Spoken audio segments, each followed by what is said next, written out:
የመጽሐፍ ቅዱስ ክፍል መጽሐፈ ሳሙኤል ቀዳማዊ ምዕራፍ 17 ቁጥር 48 እንደዚህ ይላል። ፍልስጤማዊውም ተነስቶ ዳዊትን ሊገናኘው በቀረበ ጊዜ ዳዊት ፍልስጤማዊውን ሊገናኘው ወደ ሰልፉ ሮጠ። ዳዊትም እጁን ወደ ኮረጆ አግብቶ አንድ ድንጋይ ወሰደ፣ ወነጨፈውም፣ ፍልስጤማዊውንም ግንባሩን መታ። ድንጋዩም በግንባሩ ተቀረቀረ፣ እርሱም በምድር ላይ በፊቱ ተደፋ። ዳዊትም ፍልስጤማዊውን በወንጭፍና በድንጋይ አሸነፈው፣ ፍልስጤማዊውም መትቶ ገደለ። በዳዊትም እጅ ሰይፍ አልነበረም። ዳዊትም ሮጦ በፍልስጤማዊው ላይ ቆመ፣ ሰይፉንም ይዞ ከሰገባው መዘዘው፣ ገደለውም፣ ራሱንም ቆረጠው። ፍልስጤማዊውም ዋናቸው እንደሞተ ባዩ ጊዜ ሸሹ ይላል። አንድ ሰው ቤት ዛሬ ዋናው ይወድቃል። ዘመናትን በሙሉ ሲያስጨንቅ የኖረ ዋናው ይወድቃል። ከፍ ያለ ወደ ታች ይወርዳል። እናንተ ቤት ቦታ የያዘ ነገር ለእናንተ ቦታ ይለቃል። እግዚአብሔር ይህንን ትንቢታዊ ቃል አውጅ ብሎ ነው አስታጥቆ የላከኝ። በኃይልና በስልጣን አውጃለሁ። አንተን አስለቅቆ ያንተን ቦታ የያዘ፣ ቤተሰቦችን አስለቅቆ የቤተሰቦችን ቦታ የያዘ ዛሬ ይለቃል። ዛሬ ይለቃል። ከደቂቃዎች በኋላ ትዳራችሁን ይለቃል፣ ቢዝነሳችሁን ይለቃል፣ ኢኮኖሚያችሁን ይለቃል፣ ሰላማችሁን፣ ሁሉ ነገራችሁን ይለቃል።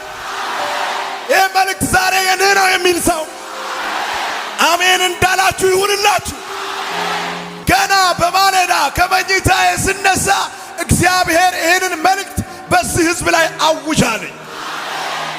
እኔም እንደ እግዚአብሔር ቃል ታዝዤ አውጃለሁ። የኔ ሥራ ከሰማይ የሰማሁትን በእናንተ ላይ ማወጅ ነው። የእናንተ ሥራ በእምነት አምናችሁ መቀበል ነው። በእናንተና በቃሉ መሃል እግዚአብሔር ይቆማል።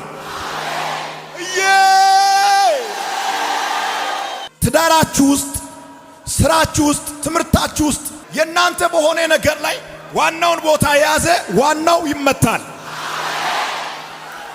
የዘር መርገም ይሁን ይመታል። ቤተሰብን ተከትሎ የመጣ ከርስ ይሁን ይመታል። ሟርተኞች የተናገሩት የመርገም ቃል ይሁን ይለቃል። ከየትኛውም ተጽዕኖ በላይ የሚያደርግ የእግዚአብሔር ቃል ከናንተ ጋር አለ። አጠገብ ያለውን ሰው ትንሽ ገፋ አድርገውና አንተ አሸናፊ ነህ። በኃይል እንናገራለን፣ በስልጣን እንናገራለን። ከዚህ በኋላ የምንኖረው ሌላ ሰው የተናገረውን ሳይሆን፣ ከቤተሰቦቻችን አንድ ሰው የተናገረውን ሳይሆን እግዚአብሔር የተናገረውን ሕይወት ነው የምንኖረው። ቀዳማዊ ሳሙኤል ምዕራፍ 17 ቁጥር 49 ላይ በምትመለከቱበት ጊዜ ስለ ዳዊትና ስለ ጎልያድ ይናገራል። ብዙ ጊዜ ይህንን ታሪክ ሰምተነዋል። በዚህ ክፍል ግን የማይመረመርና በጣም ለመረዳት የሚያስቸግር መልእክት አለ። ዳዊት ከእስራኤል ልጆች ከስምንቱ መካከል ስምንተኛ ነው። የመጨረሻ ትንሹ ልጅ ነው። በግ ጠባቂ ነው። ከበጎች ጋር በምድረ በዳ የሚኖር ሰው ነው። ለዚህ አይነት ከባባድ ጉዳዮች ላይ እንዲሳተፉ ምርጫ የሚፈልጋቸው፣ በዚህ አይነት አስቸጋሪ በሆነ ሰልፍ ላይ መወዳደር የሚችሉ ትልልቅ ሰዎች ነበሩ። ለዚህ ጉዳይ ዳዊት አልተፈለገም። በሰዎች እይታ፣ በእግዚአብሔር እይታ ግን ተፈልጓል። ዳዊት በእስራኤል ልጆች መካከል ስምንተኛና በጣም የመጨረሻ ልጅ ነው። እግዚአብሔር ትንሽ በተባለው እረኛ በተባለው በተናቀው ዳዊት የእስራኤልን ሕዝብ ለማሳረፍ ወሰነ። እግዚአብሔር ሁል ጊዜ ትናንሾቹን ተጠቅሞ ትልልቅ ነገሮችን መስራትን ይወዳል። ለምን ካላችሁ እሱ ትልቅ ነው። ትልቅ ስለሆነ ትልቅ ነገር አይፈልግም። ትናንሾቹን ይጠቀማል። ሁል ጊዜ እግዚአብሔር ትንሽ የተባሉትን፣ የተናቁትን፣ ዓይን የማይሞሉትን፣ በሰው እይታ ውስጥ ያልገቡትን፣ ጓዳ ውስጥ የተደበቁትን እያነሳ የራሱ መሳሪያ አድርጎ ይጠቀማል። ይህንን ደግሞ የመጽሐፍ ቅዱስ እውነት በተደጋጋሚ ያስረዳል። እግዚአብሔር የራሱን ጦርነት ለመዋጋት ከቤተ መንግሥት የተጠቀመው ሰው የለም። በብሉይ ኪዳን እንደ ምሳሌ ብናነሳ ዋርካ ለቃሚ፣ ላም ጠባቂ አሞጽ ነው ቤተ መንግሥት ሄዶ ትንቢት የተናገሩ።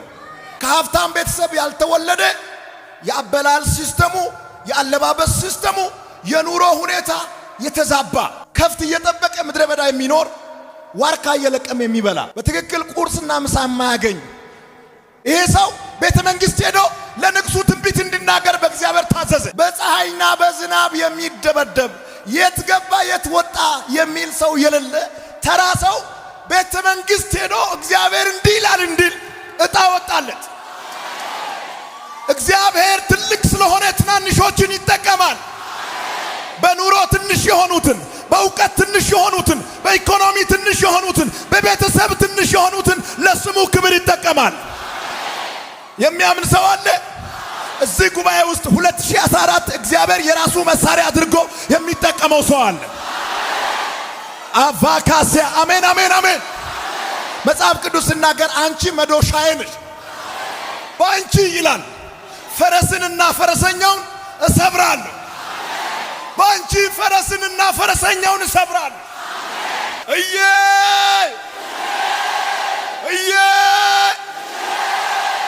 እግዚአብሔር ትናንሽ ነገሮችን መሳሪያ አድርጎ መጠቀም ይወዳል። ለምን ካላችሁ የሱ ኃይል ሲገለጥ ሰዎች ያያሉ በደካሞች ላይ። ለጳውሎስ እግዚአብሔር በድካሜ ኃይሌ ይፈጸማል። ታሪኩን አጠር አድርጌ ሲናገር ዳዊት